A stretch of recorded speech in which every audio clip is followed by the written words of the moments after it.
Hello, c'est Jessie, je suis autiste et TDAH et aujourd'hui je vais vous parler de mes intérêts spécifiques. Tout d'abord, avant de commencer cette vidéo, je pense qu'il serait intéressant de préciser que le mot intérêt spécifique est souvent abrégé IS. Donc ça veut dire que dans cette vidéo, je risque souvent de dire IS pour le mot intérêt spécifique. Ensuite, je vais d'abord du coup vous préciser ce qu'est un intérêt spécifique avant de vous parler de mon vécu. Ensuite, petit fait complètement inutile que en fait tout le monde s'en fiche, mais ce n'est pas grave, je le dis quand même. En fait, je n'ai pas de quoi tenir en place mon téléphone pour faire cette vidéo. Du coup, j'ai mon raton laveur en peluche qui est en train de tenir le téléphone pour pouvoir filmer. Du coup, je trouve ça rigolo parce qu'en fait, je suis face à mon raton laveur en peluche. Enfin, voilà. Je pourrais peut-être éventuellement vous le montrer à la fin de la vidéo parce que je peux pas vous le montrer en même temps que je filme. Du coup, vu que c'est lui qui tient la caméra. Alors, c'est quoi les intérêts spécifiques? Les intérêts spécifiques, ce sont... En fait, c'est des centres d'intérêt. Mais en fait, c'est un intérêt qui est vraiment intense. C'est un peu comme une passion, mais c'est vraiment un intérêt hyper intense dans le sens où vraiment ça va monopoliser toute la vie de la personne qui est autiste. Et les intérêts spécifiques, ça sert à quoi? Alors les intérêts spécifiques, c'est à la fois un moyen de communication, vraiment un moyen de pouvoir entrer en contact avec autrui. Et puis aussi, c'est un moyen de gérer le monde qui nous entoure. Un monde qui peut paraître confus parce qu'on a de la peine avec les codes sociaux en tant qu'autiste.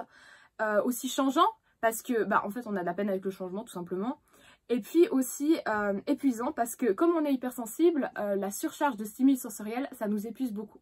Donc du coup les intérêts spécifiques c'est une façon de se ressourcer, de se reposer, mais c'est aussi une façon de se retrouver dans un univers qui est vraiment ordonné et clair, dont on comprend les codes. Donc les intérêts spécifiques c'est simplement rassurant.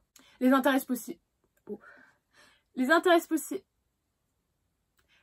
spécifiques d'un autiste, ça va vraiment monopoliser ses pensées, ses activités, ses choix, sa vie quotidienne, hein, sa chambre, genre en termes de décoration, comme vous pouvez le voir, genre là il y a plein de peluches, un poster de Naruto, enfin vous voyez l'idée. Et puis aussi ses conversations, dans le sens où on a tendance à parler un peu beaucoup de nos intérêts spécifiques et un peu pas du tout de par exemple la météo, voilà. Ensuite, les autistes, ils ont tendance à collectionner des informations ou des objets en lien avec leur intérêt spécifique, rapporter la plupart de leurs activités à ces intérêts spécifiques, et du coup ça peut donner lieu à des hyperspécialisations. Une hyperspécialisation, c'est lorsque la personne qui est autiste, elle va développer de grandes connaissances ou des compétences.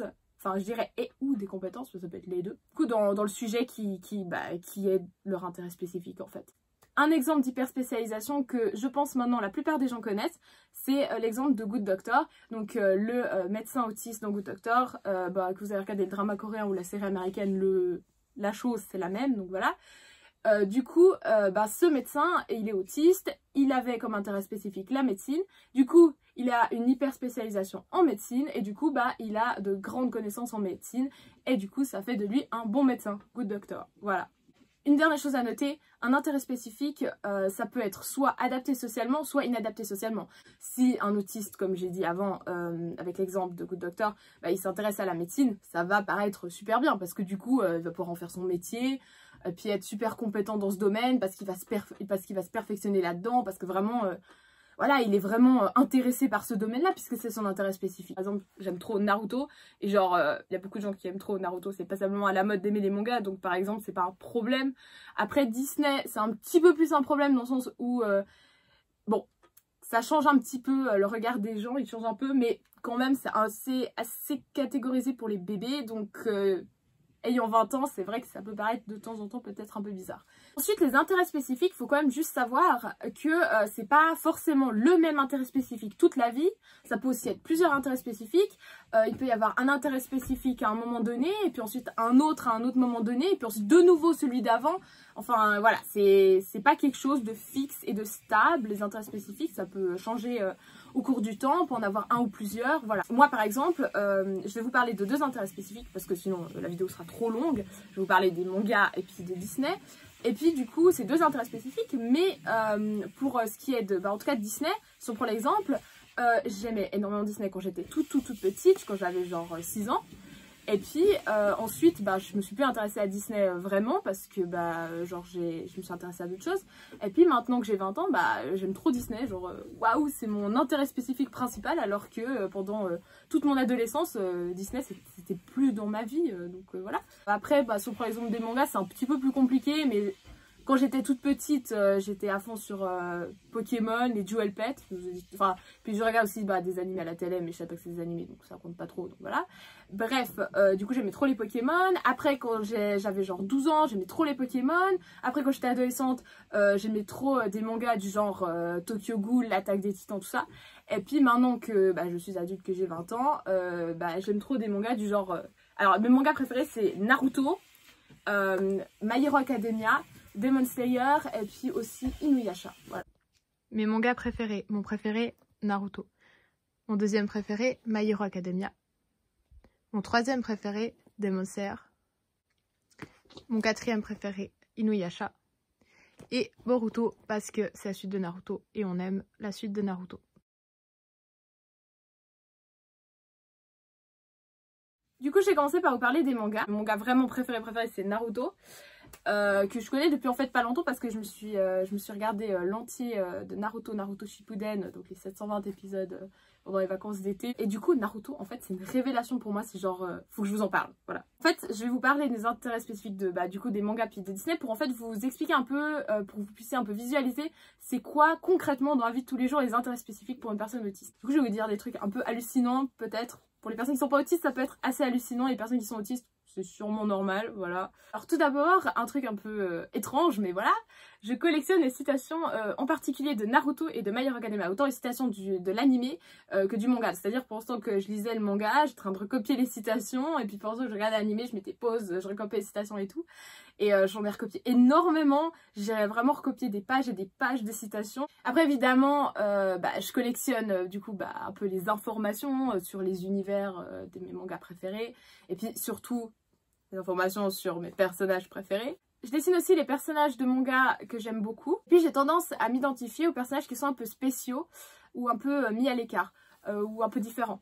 Du genre par exemple Gaara, Naruto, Rock Lee, Deku, Tomodachi Garaki, Zenitsu, etc.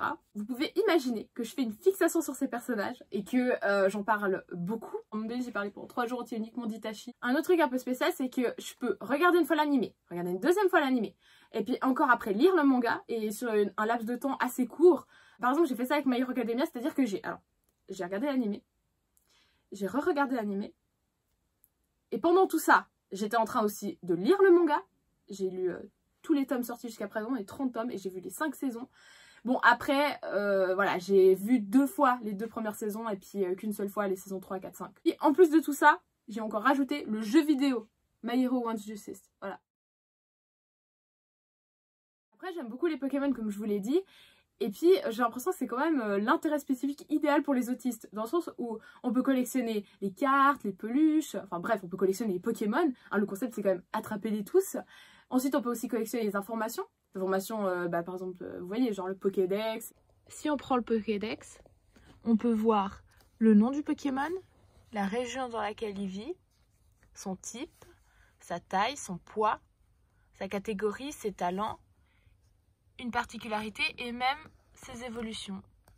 Sur une carte Pokémon, on a le nom du Pokémon, le numéro du Pokémon, sa taille, ses attaques et une caractéristique de ce Pokémon. Carte Pokémon.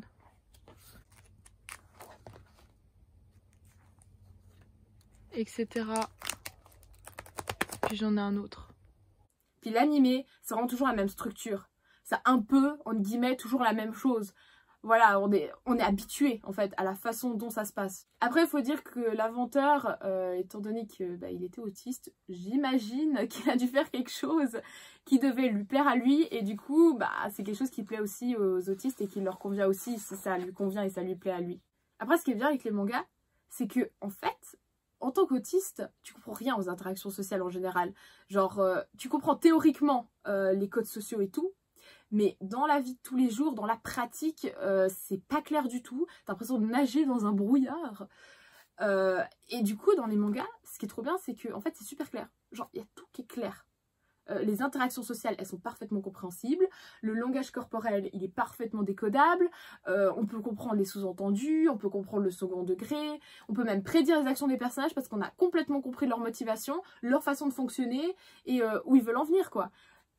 Et du coup, je crois que c'est quand même quelque chose que, personnellement, moi, j'aime énormément. C'est, quand je lis un manga, c'est de pouvoir, en fait, avoir l'impression que je comprends quelque chose aux relations sociales, aux interactions sociales, parce que dans la vie de tous les jours, c'est le flou total.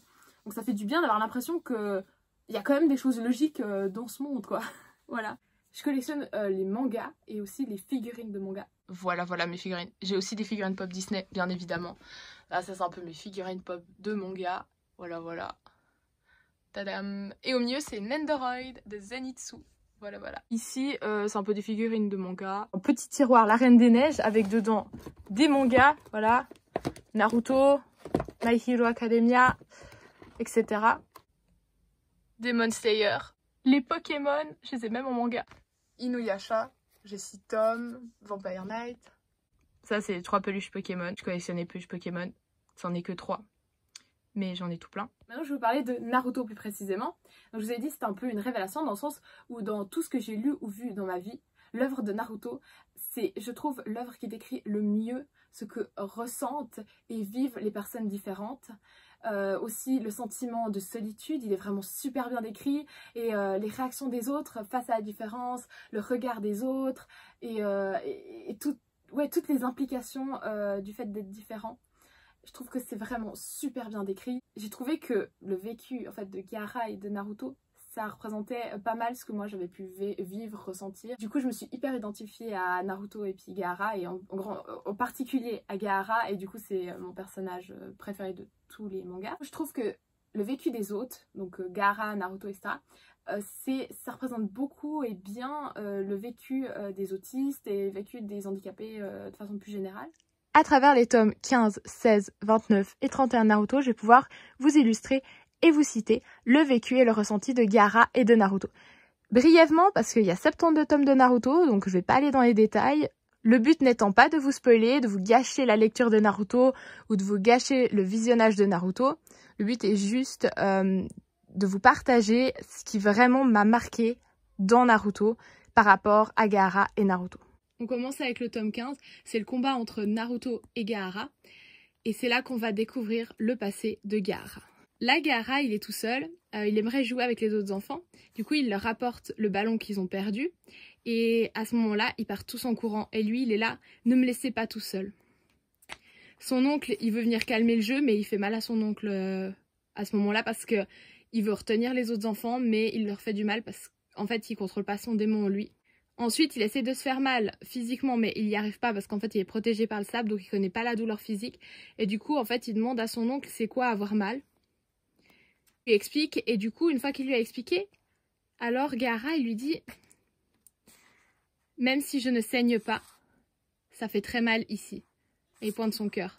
Donc on voit qu'il souffre, mais pas physiquement, mais moralement, parce qu'effectivement, il se sent seul. Et son oncle lui répond que les peines de cœur, elles sont bien plus sérieuses et ce sont les plus difficiles à guérir. Et son oncle lui dit qu'elles sont différentes des blessures physiques et qu'il n'y a pas d'onguent conçu pour elles et que parfois on n'en guérit jamais. Il explique aussi qu'il existe une chose, pourtant, une chose qui puisse soulager les peines de cœur. Il lui dit que ce n'est pas un remède très pratique toutefois, qu'on peut que le recevoir d'autrui. Et il lui dit que c'est l'amour. Donc Gaara, sa quête, du coup, c'est de trouver de l'amour. Et il pense en fait que son oncle, il l'aime, parce que c'est ce qu'il lui explique, que sa mère aussi l'a aimé avant de mourir pour lui donner naissance. Et du coup, il se dit qu'il faut qu'il soit gentil avec les autres. Alors il essaie de leur apporter de quoi se soigner parce qu'il leur a fait du mal. Et en fait, on lui répond « va-t'en monstre ». Donc du coup, il est tout triste. Et puis il voit des autres villageois qui le regardent avec un regard plein de haine. Et puis il est là encore, le même regard. Pourquoi ? Il croit son père qui le regarde mal aussi. Son père, lui, qui envoie des gens pour le tuer. Là, il avait encore envoyé personne. Il va envoyer la première personne pour le tuer. Donc son père qui, en fait, ne l'aime même pas. Et puis il dit, Gaara, je le savais, tout va de travers.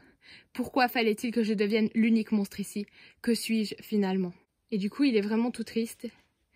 Il demande pourquoi s'en prendre à moi, toujours à moi, parce qu'il se fait attaquer à ce moment-là. Et puis, bon, là je vais pas trop vous détailler, mais en résumé, son oncle, il a essayé de le tuer, puis il explique que lui ne l'a même pas aimé et que sa mère ne l'a jamais aimé. Je vais pas vous détailler toute l'histoire, mais en résumé, il est triste. Et puis, il se dit qu'il est tout seul. C'est cela, je suis seule au monde. Ouais, je suis seule, je ne crois en personne, je n'aime personne, je suis seule. Le moment le plus important, c'est ce que dit Naruto à ce moment-là. Ses yeux sont d'une telle tristesse, on y lit la solitude. Ce monstre et moi, nous sommes pareils. Ils m'ont toujours détesté, je me demandais ce qui me valait cette haine, qui j'étais et surtout pourquoi j'existais. Quand j'ai su que j'avais un démon en moi, j'ai réalisé à quel point le regard des gens était froid. J'en ai vraiment bavé. Cependant, certaines personnes m'ont admis parmi elles. Voilà comment je me suis fait à l'idée d'avoir un démon en moi et que j'ai pu endurer le regard froid des autres habitants du village. Et non, je ne suis plus seule. Jamais je n'aurais imaginé qu'être entourée serait une telle source de bonheur. Quelle chance, j'ai vraiment eu de la chance. J'ai eu le droit d'être ici, j'existe, quel soulagement. Si je repense au passé, j'en ai la nausée. Il ne s'agit pas d'un simple mauvais souvenir. C'est un poids qui vous plonge dans les ténèbres. Si j'étais restée comme ça seule, qui sait? Voilà pourquoi je comprends Gaara. Tome 16 maintenant. Bah ça je vous montre juste parce que c'est vraiment un moment épique. C'est quand Naruto il bat Gaara, c'est vraiment un moment épique. Genre hyper esthétique ce manga. Bon bref, c'est pas ça que je voulais vous montrer. La solitude et la souffrance qu'elle apporte, le sentiment d'être incomplet, je sais ce que tu ressens au point d'en avoir mal moi-même. Mais tu vois, j'ai rencontré des gens qui sont devenus très importants pour moi, les voir souffrir c'est la dernière chose que je souhaite. Je t'empêcherai de leur faire du mal, même si je dois te tuer pour ça. Il demande pourquoi? Pourquoi vas-tu aussi loin pour autrui? Parce qu'ils m'ont sorti de l'enfer de la solitude. Ils m'ont accepté, ils ont accepté mon existence, ils sont si précieux pour moi. Gaara, il se dit, un sentiment bienveillant et affectueux que l'on éprouve envers les proches et les gens très importants pour soi. Il se rappelle, voilà ce qu'a dit son oncle. Il dit, l'amour, c'est de là que vient sa force. Et c'est là que Gaara va changer du tout au tout. Il va passer du méchant d'un Naruto à un gentil d'un Naruto. Le tome 29. On a Naruto qui pense à Gaara et aussi à lui, leur parcours de vie. Et bah là, c'est que des images en fait. On voit que Naruto, il est de plus en plus entouré et Gaara, il reste toujours seul. C'est ça qui est représenté dans ces images. On voit vraiment Gaara qui est seul au monde. Elle fait extrêmement mal au cœur à Naruto quand il pense à ça. Naruto et Gaara étaient tous les deux différents, ils étaient tous les deux les hôtes de démons. Ils étaient craints par les autres, détestés, exclus. Cependant, Naruto a été entouré. On l'a accepté et on a reconnu sa valeur. Il a pu avancer et devenir le héros de son village. Il est toujours resté sur le droit chemin. Tandis que Gaara s'est écarté du droit chemin parce qu'il était tout seul. Personne ne lui a tendu la main. Cependant, en rencontrant Naruto, il a vu que un autre avenir était possible. En fait, Naruto lui a tendu la main et Gaara est devenu un Kazekage, un chef de son village, reconnu et aimé. Citation importante de Naruto. Laisse-moi te dire qu'être l'hôte d'un démon à queue ne signifie pas forcément souffrir et vivre dans le désespoir. Et en effet, dans le cas de Naruto, étant donné qu'il a fait beaucoup d'efforts pour être accepté et qu'il a finalement été accepté, eh ben, il était heureux. Il souffrait pas, il vivait pas dans le désespoir. Même si à la base, il souffrait et il était assez désespéré étant donné le harcèlement, les regards des autres et tout.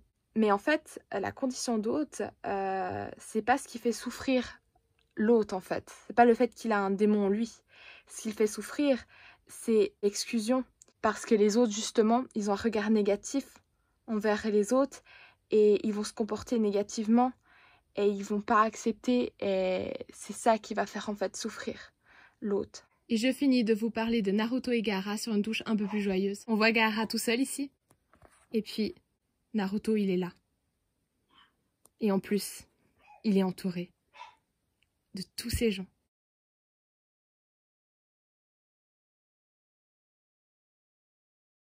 Non, je vais vous parler de Disney. Disney, c'est mon intérêt spécifique principal. Disney, c'est partout dans ma vie. J'ai énormément de peluches Disney. J'en ai beaucoup des très grandes, de 50 cm. Je peux vous donner un exemple. Voilà, ça c'est mon Stitch, voilà. C'est mon personnage Disney préféré. Il y a des personnages Disney en fait qui sont différents et du coup leur vécu, genre, je m'identifie beaucoup à leur vécu, donc par exemple Stitch bien évidemment, après d'autres exemples, Dumbo, Elsa, des fois aussi pas mal les personnages d'Alice au Pays des Merveilles, surtout celui de Tim Burton qui sont très différents. Voilà. Elsa est ma princesse Disney préférée parce qu'elle est différente. Tout d'abord, elle a pensé que sa différence était dangereuse et elle avait peur d'elle-même. Elle ne pouvait pas contrôler ses pouvoirs. Elle a vu sa différence comme une malédiction. Les gens l'ont traitée de monstre et avaient peur d'elle. Elle sentait qu'elle n'avait pas sa place à Arendelle. Elle a pensé qu'elle devait se couper du monde entier, mais finalement elle a appris qu'avec l'amour, sa différence pouvait être merveilleuse. Elle pouvait arriver à contrôler ses pouvoirs et qu'elle pouvait faire des choses merveilleuses avec ses pouvoirs. Elle pouvait aussi faire partie d'Arendelle, même si elle serait toujours différente. Et voilà une partie de ma collection de peluches Disney. Donc pour vous dire que j'en ai beaucoup, oui, j'en ai beaucoup. J'ai même encore celle de quand j'étais petite, donc voilà, ça en fait beaucoup.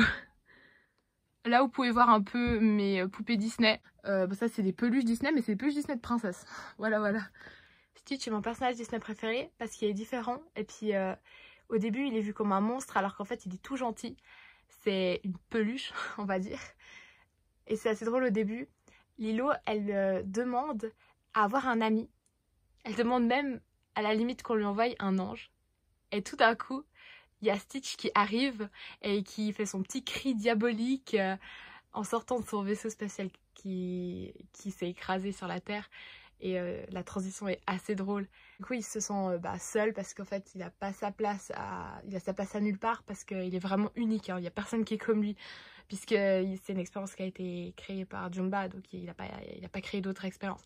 Je lis pas mal de livres et c'est souvent en rapport avec Disney. C'est-à-dire que par exemple, s'il y a un film Disney, je prends l'exemple du Monde de Narnia, et ben il y a un livre à l'origine de ce film, Le Monde de Narnia. Un livre qui est écrit par C.S. Lewis, donc j'ai lu les 7 livres. Quand je vous disais pour les livres, voilà un exemple, ça c'est Narnia, Peter Pan, Le Magicien d'Oz, Alice au Pays des Merveilles, Casse-Noisette, enfin voilà. Ensuite, je chante tout le temps les chansons Disney. Après, je suis pas trop jeux vidéo, mais par exemple, je vais vous montrer parce que genre, vous connaissez pas forcément. J'ai fait l'entier de ce jeu vidéo, Kingdom Hearts. J'ai joué à l'entier. Je suis pas jeu vidéo, donc je finis jamais les jeux vidéo. Je les commence, mais je les finis jamais. Mais là, je l'ai joué en entier parce que c'était dans les univers Disney et comme Disney, c'est mon intérêt spécifique principal. C'était tellement bien que je l'ai joué en entier ce jeu. Voilà. Alors Disney, je parle tout le temps de Disney. Je fais aussi pas mal de dessins de personnages Disney pour vous dire à quel point Disney est partout dans ma vie. Ça c'est genre mon agenda de l'année passée, Disney, art thérapie. Et puis genre par exemple aussi j'ai des livres d'art thérapie genre comme ça. Genre voilà, on peut faire des petits coloriages de la Reine des Neiges. Genre ça c'est bien aussi quand on est autiste. Voilà comme ça, on peut faire des coloriages et tout. J'ai pas mal de robes Disney, dont des robes inspirées en fait des robes des princesses Disney, comme celle-ci, celle d'Elsa.